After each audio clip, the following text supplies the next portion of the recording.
नमस्कार। तर आज आपण बनवणार आहोत पनीरची ग्रेव्ही। ही चपाती सोबत, भाकरी सोबत किंवा भाताबरोबरही तुम्ही खाऊ शकता। चला तर आता आपण बनवायला सुरुवात करूया। सर्वात प्रथम आपण पनीर कटिंग करून घेऊया। इथे मी 100 रुपयाचं पनीर आणलं आणि त्याला मी बारीक बारीक क्यूब्समध्ये कट केले। आणि आता आपण कांद्याची चॉपिंग करून घेऊया।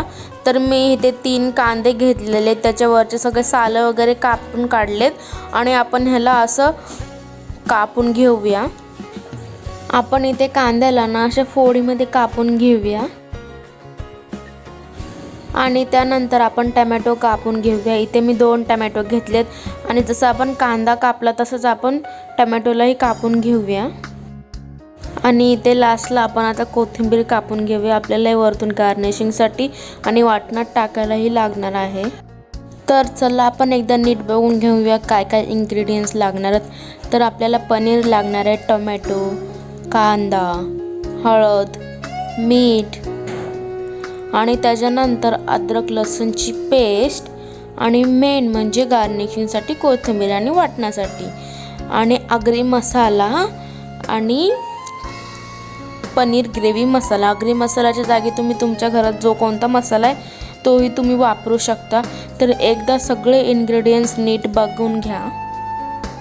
आता चला आपण रेसिपीला सुरुवात करूया। सर्वप्रथम तुम्ही गॅसवर एक टोप किंवा कढई काही ठेवू शकता आणि त्याच्यामध्ये आपल्याला जो आपण कांदा कापून घेतला आहे तो कांदा आपल्याला हलकासा ब्राऊन होईपर्यंत त्याला फ्राय करायचे आणि त्यानंतर आपण याच्यामध्ये कापलेले टोमॅटो हे ॲड करून घेऊया आणि ह्या दोघांना मस्तपैकी फ्राय करून घेऊया, जेणेकरून ह्याच्यामधला जो कच्चा वास आहे ना तो पूर्णपणे निघून जाईल आणि हे थोडेसे शिजतील असं आपण याला फ्राय करून घेऊ।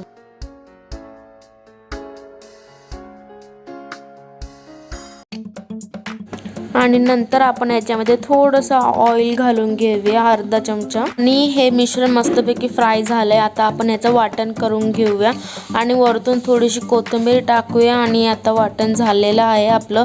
तर कढईमध्ये थोडंसं ऑइल टाकूया।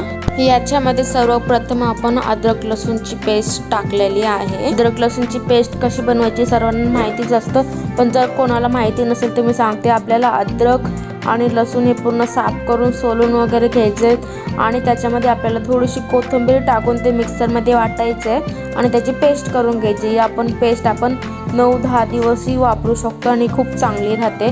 आणि त्याच्यानंतर आपण जे वाटण केलं होतं ना कांद्याचं आणि टोमॅटोचं, तर ते वाटण आपण ह्याच्यामध्ये टाकून घेऊया आणि वाटणाला एकजीव होईपर्यंत मस्त याला मिक्स करून घेऊया। हे वाटण आपण जेव्हा थोडंफार शिजवतो म्हणजे फ्राय करतो ना, तर ह्याची चव वेगळीच लागते। तुम्ही असं पण टाकू शकता, डायरेक्ट कच्चे वगैरे आपण टाकतो ना तसं पण तुम्ही टाकू शकता, पण शिजवल्यानंतर ना एक वेगळाच त्याच्यामध्ये फ्लेवर येतो जो मी एक्सपिरियन्स केला आहे। असं पण करू शकता, तसं पण करू शकता, पण हे थोडंफार वेगळंच आहे। आणि थोडंसं भुजल्यानंतर फ्राय केल्यानंतर आपण ह्याच्यामध्ये ना आगरी मसाला आणि जो पनीर ग्रेव्ही मसाला घेतला होता तो टाकूया आणि हळद टाकूया आणि परत ह्याला मस्तपैकी असं मिक्स करून घेऊया।